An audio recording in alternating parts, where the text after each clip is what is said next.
दिन रात जागे कटिला बदन, तड़पे जिया मोर तरसे नयन।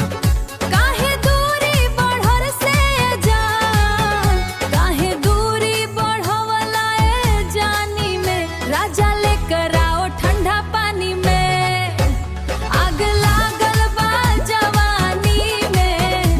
राजा लेकर आओ ठंडा पानी में। देहिया से छूटे पसीना ए राजा, मुश्किल भइल बा जीना ए राजा।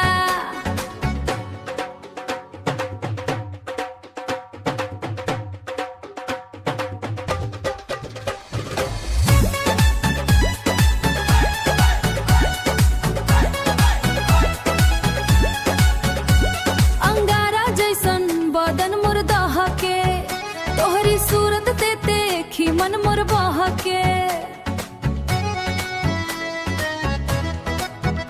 अब न सहताई दूरी के तीर, आके बुझाओ न मन के जंजीर। काहे डूबल बाड़ा मन के जंजीर, काहे डूबल बाड़ू नदानी में।